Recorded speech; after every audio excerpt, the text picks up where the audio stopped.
C'est une table ronde, une discussion qui nous est proposée, animée par Monsieur Rémi Oscan, président de la Fédération française des professionnels de la blockchain, que j'invite à monter sur scène dès à présent et que vous pouvez applaudir. Monsieur Rémi Oscan. Discussion avec Monsieur Hugo Konzelmann, responsable des affaires publiques et juridiques de l'INEC, l'Institut national de l'économie circulaire. Tous deux vont du coup s'installer dans ces fauteuils et sont avec nous pour une discussion d'une demi-heure sur le sujet des synergies. La blockchain, qui est donc une technologie récente dont les usages se multiplient, passe de plus en plus dans le vocabulaire et les pratiques contemporaines. Il y a souvent beaucoup d'interrogations et je suis moi-même très intrigué de ce sujet et j'ai hâte d'entendre plus.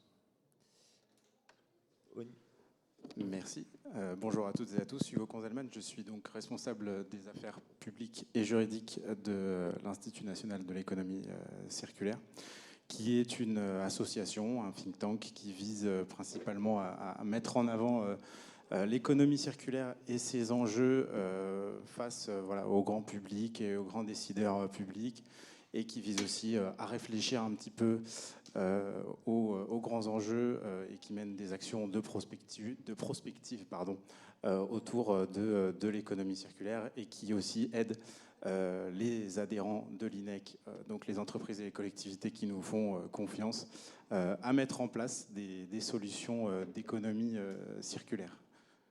Rémi, je te laisse te présenter. Bien sûr. Alors tout d'abord, permettez-moi de remercier l'audience qui va nous mobiliser un peu tant de cerveau dans les prochaines minutes. Et en tout cas, n'hésitez pas vraiment à poser toutes les questions qui portent sur l'économie circulaire et sur la technologie blockchain, parce qu'on entend beaucoup effectivement d'informations qui sont soit partiellement vraies, soit totalement fausses, tant sur l'économie circulaire que la technologie blockchain. Depuis la création de la fédération que j'ai l'honneur de présider depuis maintenant 2 ans, nous avons tout de suite estimé que cette technologie allait se répandre dans beaucoup de secteurs d'activité et qu'elle pouvait constituer un catalyseur, notamment en matière d'économie circulaire, pour favoriser une transition d'une économie linéaire de production vers une économie beaucoup plus circulaire. Donc c'est pourquoi nous avons initié un comité stratégique qui travaille sur ces questions en partenariat avec l'INEC, donc l'Institut national de l'économie circulaire, avec Suez, avec Engie et d'autres acteurs mobilisés dans l'économie circulaire, dans le but de pouvoir identifier si effectivement la technologie blockchain pouvait constituer un outil, un levier qui permettrait de favoriser une meilleure transition vers une économie circulaire. Mais je pense qu'en premier lieu, pour être certain qu'on parle tous de la même chose, je pense qu'il va falloir définir rapidement et brièvement, expliquer ces concepts. En premier lieu, ce qu'est l'économie circulaire, si tu veux bien l'expliquer rapidement. Tout à fait, et c'est une très bonne question, puisque l'économie circulaire est un concept qui a ça de particulier, que tout le monde est capable de l'identifier, mais pas grand monde ne sait vraiment ce qu'il y a dedans. L'économie circulaire, moi j'ai tendance à dire que c'est l'économie de la ressource, c'est l'économie de la bonne gestion de la ressource, c'est comment extraire le moins possible de ressources et comment maximiser le plus possible l'utilisation de la ressource qui est déjà extraite. Donc ça implique de prendre tout le spectre de l'économie linéaire que l'on connaît actuellement, qui est l'économie classique, qui est celle qui extrait, transforme et jette la ressource, et qui donc émet énormément de gaz à effet de serre et gaspille énormément de ressources. Ça implique donc de prendre tout ce cercle-là, que ce soit de l'extraction de ressources à la gestion de déchets, en passant par la durabilité du produit, sa conception, son usage, etc., pour en atténuer les effets. Donc, l'économie circulaire, l'économie linéaire, c'est l'économie de l'abondance et de la ressource pas chère, et l'économie circulaire, c'est l'économie de la sobriété, et c'est une économie qui anticipe la pénurie et pense la sobriété. Et on voit donc à quel point ces questions-là sont extrêmement actuelles, puisqu'on est dans un contexte qui multiplie les crises, puisqu'il y a une crise climatique, une crise géopolitique, une crise sanitaire également, qui aboutissent à une seule chose, c'est à la raréfaction de la ressource. Et donc, il va falloir commencer à repenser notre mode de vie, repenser notre mode de consommation. Et dans la société qui vient, la société qui arrive, la gestion de la ressource sera un impératif absolu. Et donc, la société qui arrive, c'est la société de la transition écologique, la société écologique que nous appelons tous de nos voeux désormais. Mais il y a une vraie question, un vrai problème, c'est comment on va faire pour arriver à cette société-là.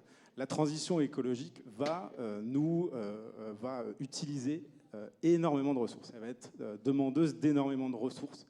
Et cette ressource-là, on ne la produit pas puisque c'est pour la plupart des minerais qui sont extraits hors de France et qui sont pour la plupart transformés notamment en Chine. Je pense par exemple au lithium qui est absolument essentiel pour les batteries de voitures, mais ça concerne en fait presque la quasi-intégralité des minerais nécessaires à la transition écologique. Il va falloir du coup penser à ne pas échanger une dépendance actuelle qui est une dépendance aux énergies fossiles contre une dépendance aux minerais. Donc il va falloir réfléchir à ça et la grande solution c'est des politiques de sobriété, des politiques de circularité qui vont venir atténuer le choc, ce choc de la ressource face auquel on est actuellement dans le cadre de la transition écologique. Voilà. Donc dit autrement, le but c'est de pouvoir réutiliser ce qu'on peut au maximum réutiliser en termes de ressources. Alors que vient faire la blockchain là-dedans ? C'est la question du jour. S'il faut que vous reteniez quelque chose à propos de la technologie blockchain, c'est qu'il s'agit de ce qu'on appelle l'Internet de la valeur. Avec Internet, vous avez la possibilité d'échanger de l'information, mais en aucun cas vous vous dépossédez de cette information. Vous transférez une copie de cette information. Avec la technologie blockchain, elle garantit qu'il y a dépossession d'un côté et crédit d'un autre. Donc il y a bien un transfert de valeur. Donc ça peut être aussi un transfert d'information définitif, là aussi en l'occurrence. Cette technologie a trouvé comme premier cas d'usage historique celui que vous connaissez le plus, que sont les crypto-monnaies. C'est le premier cas d'usage historique qui a permis de prouver que la technologie blockchain permettait de pouvoir transférer, conserver et échanger de la valeur qui prennent la forme justement d'actifs numériques. Aujourd'hui, ce qu'il faut savoir, c'est que c'est une technologie qui est appliquée dans plus d'une trentaine de secteurs d'activité qui n'ont aucun lien direct avec les actifs numériques qui sont le premier cas d'usage historique. Alors comment aujourd'hui, que vient faire la blockchain dans l'économie circulaire ? Nous sommes partis d'un constat aujourd'hui, je pense que tout le monde peut s'accorder sur le fait de dire qu'en matière d'environnement, quels sont aujourd'hui les facteurs qui favorisent une action particulière d'une entreprise, d'un État ou d'un particulier ? Bien aujourd'hui, c'est malheureusement basé sur essentiellement de la conscience écologique. Or, nous avons vu toutes les limites de la conscience écologique. Donc il faut trouver un moyen d'inciter l'ensemble de ces acteurs à avoir un comportement qui est vertueux. Nous croyons plus dans un système qui part d'un système d'incitation plutôt qu'un système qui est prohibitif. On a vu toutes les limites du système de prohibition. La technologie blockchain, qu'est-ce qu'elle permet de pouvoir faire ? De pouvoir instaurer de la confiance entre l'ensemble des acteurs d'une même chaîne de traitement, d'une même chaîne de valeur. Et grâce à cette confiance, on va pouvoir aussi se baser sur les informations transmises par chacun de ces acteurs pour mieux valoriser les processus et ou quelque chose qui aujourd'hui a une valeur économique négative, que sont les déchets. On leur attribue une valeur économique négative parce que nous sommes obligés de payer pour nous en débarrasser, que ce soit collecte, retraitement, conservation, destruction, etc. Et si effectivement demain on faisait prendre conscience à l'ensemble de ces entités et acteurs clés finalement de l'environnement que ces déchets sont une ressource, qu'avec des déchets organiques on peut produire du biogaz, du GNV. C'est parfaitement possible aujourd'hui, c'est une réalité dans certains territoires ici en France, notamment en Bretagne. Et donc si on vous disait que vous, en tant qu'agriculteur, l'ensemble des déchets que vous avez aujourd'hui ne vous rapportent non seulement pas d'argent, mais vous payez pour vous en débarrasser et pour les retraiter. Si on vous disait qu'aujourd'hui on était disposé à pouvoir vous les acheter, car grâce à cette matière première, on va pouvoir produire de l'énergie qui, elle, va être revendue ensuite. Ne pensez-vous pas que le regard vis-à-vis de quelque chose qui était considéré comme ayant une valeur économique négative va changer ? Et j'en veux pour preuve finalement un peu ce qui a pu se passer au cours des précédentes années avec l'ensemble du matériel informatique. Vous savez, dans vos ordinateurs, dans vos téléphones, vous avez des métaux précieux. Auparavant, on les jetait. Et aujourd'hui, effectivement, dans une politique effectivement, de recyclage, certes, mais aussi d'extraction de l'ensemble de ces matériaux. Donc on peut parfaitement transposer finalement ce business model et cette réflexion en matière d'économie circulaire, et cela finalement quelle que soit la nature de vos déchets, dans la mesure où bien sûr ils constituent une matière première ensuite pour produire quelque chose d'autre. Et donc cette technologie finalement elle vient apporter la possibilité de pouvoir garantir la traçabilité certaine, donc dans ce qu'on appelle un ACV, donc le cycle de vie d'un produit, de pouvoir garantir de façon certaine le suivi du cycle de vie de ce déchet, de savoir ce qu'il est devenu et de pouvoir aussi mieux le valoriser. Donc c'est en cela que la technologie blockchain finalement permet de pouvoir favoriser une accélération ou d'identifier des nouveaux leviers business grâce à cette technologie. Y aurait-il des questions parmi l'audience? Vraiment, n'hésitez pas. Nous sommes là pour répondre à toutes vos questions. Votre seule erreur serait justement de ne pas poser cette question. Donc vraiment, n'hésitez pas. Des questions à ce stade? Madame? Oui, merci. Moi, effectivement, j'ai une question. Je comprends que l'objectif de l'économie circulaire et de la blockchain, c'est de valoriser les communautés économiques. Dans ce cadre-là, est-ce que ce seraient les devises numériques communautaires qui seraient le support de cette économie circulaire?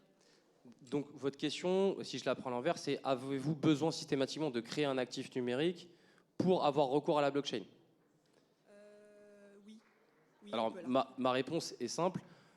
Dans un système de type blockchain, pour qu'une information circule et qu'elle soit enregistrée dans ce fameux registre, il faut que cette information soit transportée. Et elle est transportée par un token.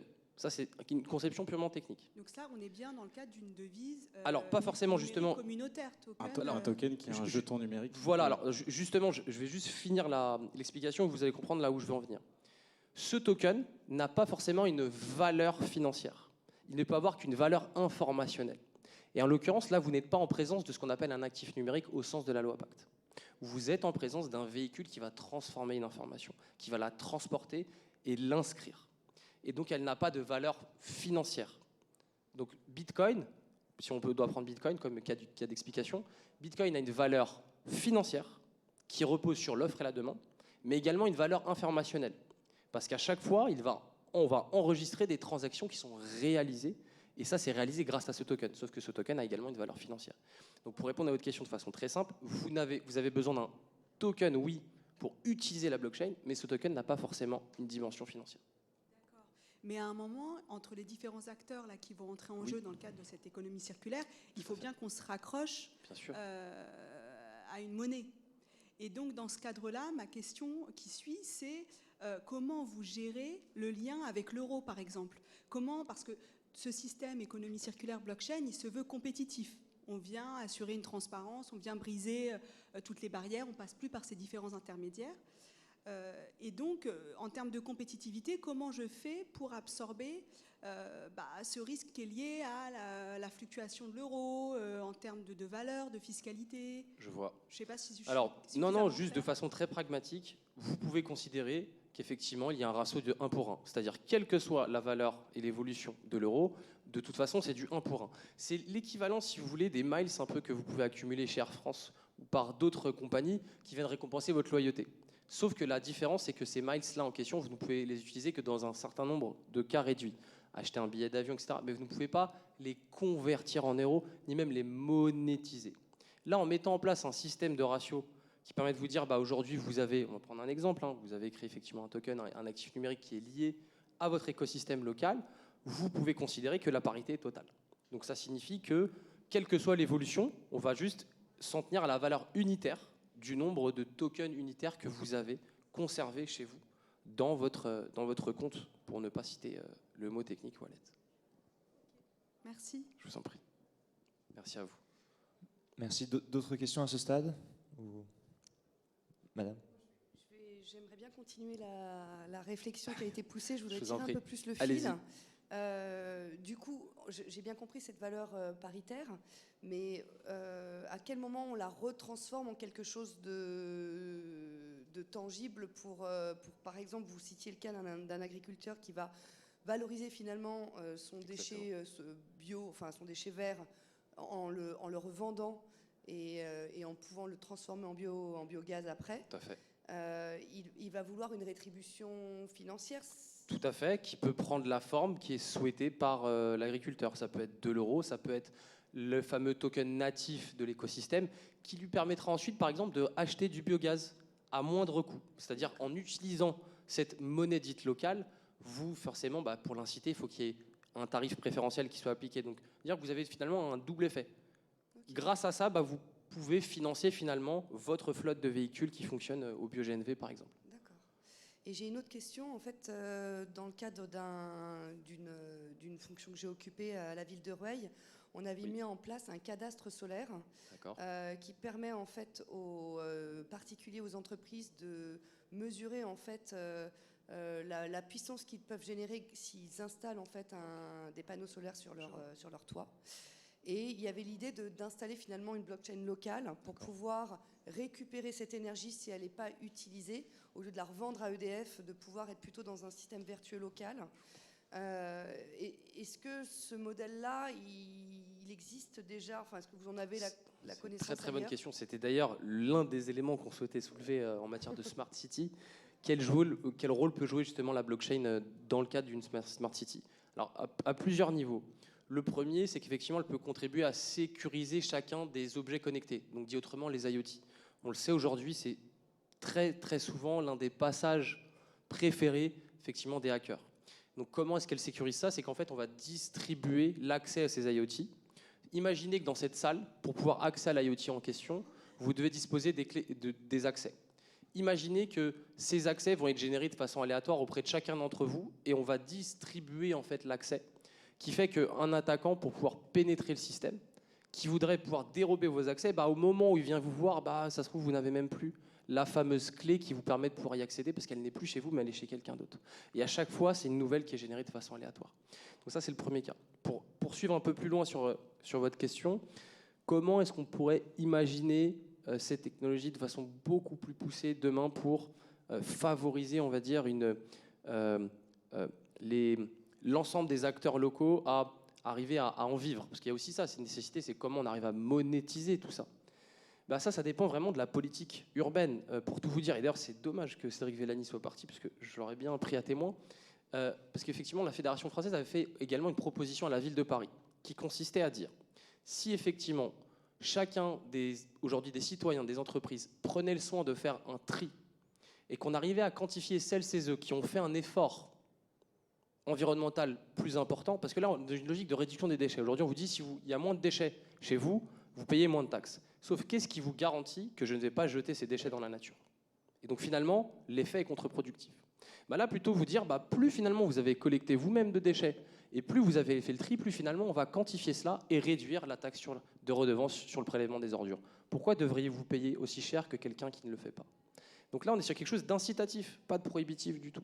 Donc pour effectivement la commune de Rueil, oui, on peut mettre en place des smart grids qui permettent de pouvoir automatiser la gestion des flux d'énergie et aussi leur monétisation.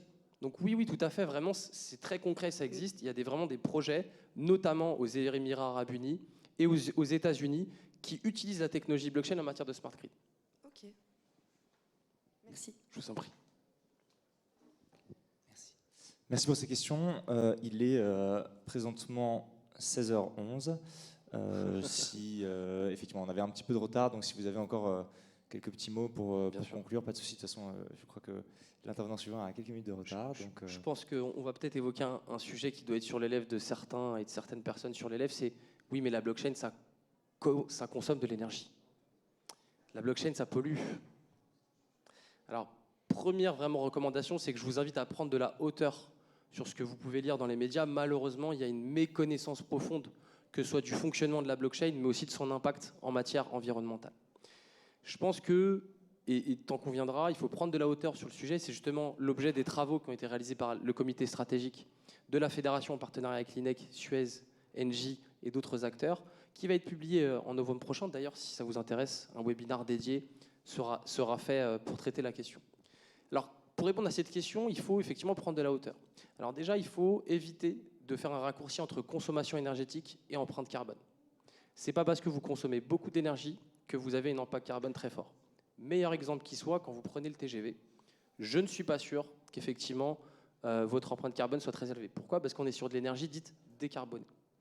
Ensuite, il y a une autre réflexion à faire, c'est si vous envisagez de passer sur un système de type blockchain, il faut pouvoir faire le bilan carbone de l'usage et du recours de la technologie blockchain versus la façon dont fonctionne actuellement votre solution, qui repose sur probablement le recours à de nombreux intermédiaires qui eux-mêmes, en matière d'émissions de CO2 et de consommation énergétique, qui va faire peut-être que c'est un bilan qui est beaucoup plus lourd dans le cadre de votre système actuel versus nouveau système où vous avez une réduction du nombre d'intermédiaires et forcément de sollicitation de leurs propres ressources informatiques et autres.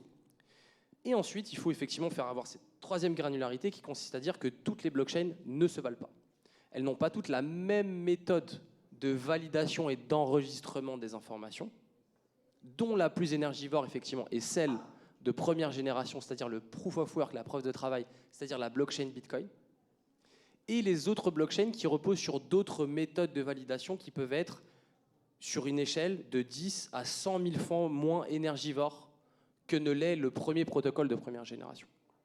Donc je pense qu'il faut faire cette étude, il faut pousser cette réflexion jusqu'au bout et finalement ne pas s'arrêter à comprendre en disant bon ça consomme de l'énergie. Oui, très bien, tous les jours vous utilisez Netflix, je ne suis pas sûr que vous posez la question de ce que représente la consommation de Netflix annuelle. C'est l'équivalent du Royaume-Uni en termes d'électricité.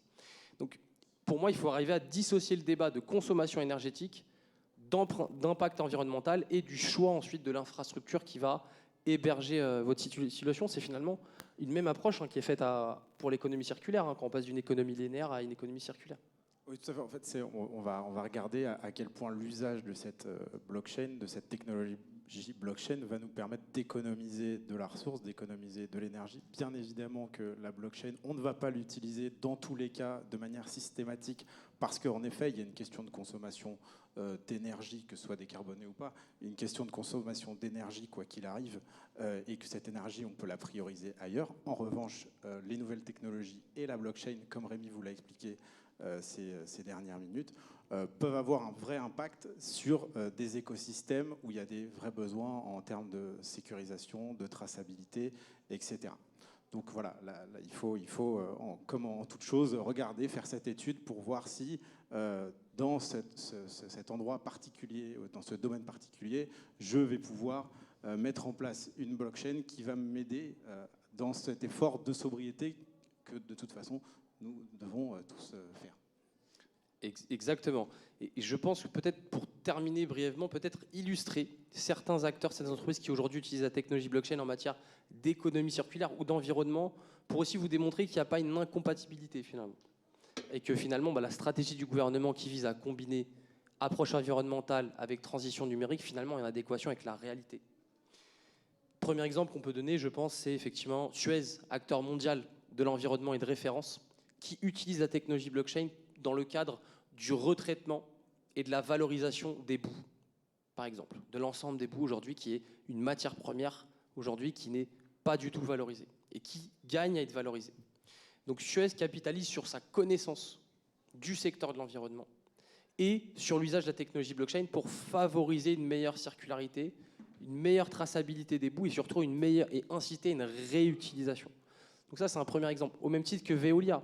Aujourd'hui, Veolia utilise la blockchain pour favoriser une réduction drastique du processus administratif, qui est très manuel et très redondant. Donc ça, c'est un autre cas de jeu. Après, on peut aussi peut-être parler, je pense, peut-être de Plastic Bank aussi. Oui, Plastic Bank, qui en fait est une entreprise qui permet à travers le monde d'échanger des déchets plastiques contre des tokens, des jetons numériques, ce qui permet en fait à tout le monde à travers le monde entier de garantir à toutes les personnes qui vont amener ces déchets plastiques à la fois le même niveau de sécurité et le même niveau de rémunération. Exactement. Je pense que beaucoup de gens connaissent aussi ces finalement enfants plastiques qui existent dans des zones du monde, en Inde et dans la zone Pacifique, qui finalement, pour gagner leur vie, effectivement, ramènent des déchets plastiques. Donc imaginez si à l'échelle mondiale, on pouvait tous être des fourmis, où on nous incitait et on valorisait le travail et les actes qui sont faits pour l'environnement et qui sont vertueux, comme le fait de collecter ce plastique, qui lui ensuite va être retraité. Et en contrepartie, il y a génération, certes, oui, d'une contrepartie sous la forme d'une monnaie native, mais qui, elle, peut être réutilisée dans tout l'écosystème qu'a développé Plastic Banks, ou qui peut être convertie directement en dollars, ou dans la devise souhaitée. Donc là, on est vraiment sur une inclusion. Donc il faut vraiment retenir que la technologie blockchain, elle a un caractère inclusif, très inclusif, et c'est ce qui peut justement être un mariage très, très, très, très beau avec justement l'économie circulaire.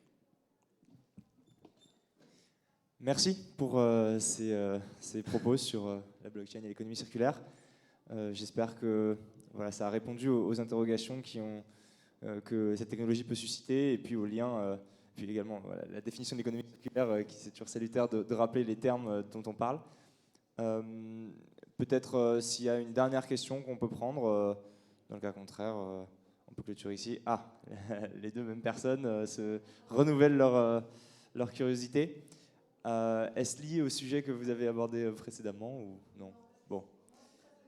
Allez-y. Alors, on va prendre les deux d'un coup et puis... Je voudrais concrètement savoir comment on peut mettre en place une blockchain, en fait, enfin la technologie blockchain, parce qu'en fait, on nous en parle, mais de manière très pragmatique, comment on peut la prendre en main et installer cette technologie au niveau d'une collectivité, d'un territoire Alors, ce qu'il faut savoir, c'est qu'effectivement, aujourd'hui, en matière d'implémentation de la technologie blockchain, c'est quelque chose qui est aujourd'hui un processus beaucoup plus facilité. Pourquoi ? Parce qu'on a aujourd'hui beaucoup de recul sur la technologie. Il existe aujourd'hui un certain nombre de, on va dire, de logiciels, donc soit hardware ou software, qui permettent de très rapidement, effectivement, implémenter la technologie blockchain sans souffrir de ces barrières technologiques.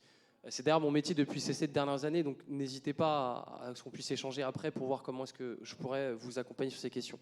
De façon plus globale, si je devais poser la question à chacun et chacune d'entre vous ici présents sur savez-vous foncièrement comment fonctionne Internet, je suis quasiment persuadé qu'aucun et aucune d'entre vous sera en mesure de pouvoir expliquer la façon dont Internet fonctionne. Et à vrai dire, on s'en fiche un peu. Parce que le plus intéressant avec une innovation technologique, c'est ce qu'elle va vous apporter. Internet, qu'est-ce qu'a apporté Internet ? La possibilité de faire du commerce en ligne, d'échanger des informations avec n'importe qui, à n'importe quel... Comment ? Ah si, monsieur. Le plus important, c'est l'application, monsieur. Toujours. Allez-y, je vous en prie. Je vous écoute. Déjà, calmez-vous, s'il vous plaît. On peut vous laisser la parole, mais monsieur, juste calmez-vous, prenez le temps. Simplement, vous disiez tout à l'heure, l'énergie. L'énergie, c'est pas grave. Ce qui compte, c'est le carbone. Mais non, l'énergie aussi, ce que j'ai dit, monsieur. Monsieur l'a rappelé, c'est très bien. C'est pas ce que j'ai dit, monsieur. Maintenant, je vous dis que savoir comment ça fonctionne. On est dans un monde où on a de plus en plus de couches de technologie et c'est le problème de l'informatique. Je parle de l'informatique, je ne parle pas du numérique. Le numérique et l'informatique, c'est pas la même chose. Tout le monde utilise le mot numérique, ce qui est un contresens. Le numérique, c'est la base. Mais après, il y a l'information. Bref, c'est ne pas savoir comment ça fonctionne, c'est comme ça qu'on va dans le mur. Alors, juste pour terminer, si vous me donnez un droit de réponse, monsieur, avant de partir. Non, peut-être pas. Bon, du coup, je réponds à l'audience. Alors, premièrement, monsieur, la chose que j'ai dit, c'est qu'il y a un curseur qu'il faut placer, c'est qu'il ne faut pas mélanger consommation énergétique et impact carbone. Ce sont deux sujets différents. Voilà. Je n'ai pas dit qu'il n'était pas important. Ce n'est pas ce que j'ai dit. Le deuxième point par rapport à l'empilement des couches de technologie, je suis d'accord avec vous, ça ne sert à rien d'empiler les technologies. Mon propos était celui-ci. C'est ce que je veux dire par là, c'est que pour utiliser une technologie, vous n'avez pas besoin foncièrement de comprendre d'un point de vue technologique comment elle fonctionne. Moi, à titre personnel, oui, j'en ai besoin, je ressens la curiosité. Mais la réalité est bien là, monsieur. L'intelligence artificielle est utilisée partout. Là, toutes ces technologies sont utilisées. Pour autant, vous ne savez pas comment ça fonctionne d'un point de vue purement fonctionnel technologique, ce qui ne vous empêche pas d'utiliser Internet aujourd'hui. Je suis sûr que le monsieur en question ne sait même pas comment fonctionne le protocole TCP/IP. Pourtant, il utilise Internet. Mais il a raison, en quelque sorte, dans sa tribune, c'est que ça implique une montée en compétence sur ces sujets, c'est inévitable. Je ne vous dis pas que la blockchain est magique, tout comme l'économie circulaire, rien n'est magique dans ce moment. Mais il faut effectivement pouvoir prendre de la hauteur sur ces sujets pour identifier si cette technologie apporte quelque chose ou pas. Si elle n'apporte pas quelque chose, je serai le premier à l'exclure pour une simple et bonne raison. C'est qu'on arriverait à dire que la technologie blockchain ne sert à rien, ce que je ne saurais accepter, étant donné le potentiel de ces technologies dans divers secteurs d'activité. Et sachez que si vous retrouvez l'identité de ce monsieur, je serais ravi d'avoir un débat avec lui, parce que c'est aussi du débat que naissent les grandes idées, et il ne faut pas éviter le débat. Donc moi, je suis à sa disposition s'il souhaite en reparler. Merci pour cette... Je vous en prie. On va clôturer effectivement par ce dernier mot. Merci, Monsieur Oscan, merci, Monsieur Conselman, d'avoir donné votre temps pour vulgariser un petit peu et produire quelques propos à ce sujet. J'imagine qu'il reste évidemment disponible pour échanger à ces sujets. C'est sans doute, alors bon, de temps en temps, effectivement, des